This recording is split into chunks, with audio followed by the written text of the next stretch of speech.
சினிமாவில் இருந்த ஒரு சகோதரர் இப்போ பெரிய இயக்கத்துக்கெல்லாம் போட்டியாக நிற்கிறார். அப்படின்னும் போது சினிமாவை நாம் பெருமையாக நினைக்க வேண்டும். எல்லாருமே சினிமாளுங்க தான், ஏற்றி இவர் நிற்கிறவங்களும் சினிமாளுங்க தான். ஆனால் இந்த சினிமாவை பொறுத்தவரை எந்த நேரத்தில் எது வெடிக்கும்னு சொல்ல முடியாது. அதுக்காக சொல்கிறேன்.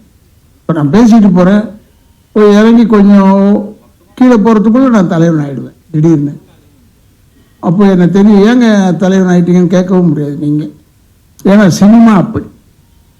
சினிமாவின் ரசனை இப்போ ஒரு பிரமாதமான ரசனை. சினிமா இருந்தோம்னா நமக்கு கூட்டம் சேரும்னு மட்டும் நினைக்கக்கூடாது, அர்த்தத்தோட கூட்டம் சேரும்னு நினைக்க வேண்டும் என்று சொல்லி என்னுடைய அன்பு சகோதரர்கள் செல்வகுமார் அவர்கள் இந்த ஃபங்க்ஷனை தொடர்ந்து செஞ்சிட்ருக்காரு. இன்னும் நான் பேராசைக்காக சொல்லவில்லை, இன்னும் ஒரு 30 வருஷம் நடத்தினா கூட நான் இருக்கணும், அதை பார்க்கணும் என்று சொல்லி, அதான் என்னுடைய வேண்டுதல் என்று சொல்லி என்னை இவ்வளோ தூரம் கூப்பிட்டதுக்கு அழைத்ததுக்கு என் குடும்பத்தின் சார்பாகவும் திராவிட இயக்கத்தின் சார்பாக நன்றியை கூறி விடைபெறுகிறேன். நன்றி. பிளே ஸ்டோர் மற்றும் ஆப் ஸ்டோரில் இருந்து பாலிமர் செயலியை QR கோடு மூலம் பதிவிறக்கம் செய்யுங்கள். செய்திகளை உடனுக்குடன் பெறுங்கள்.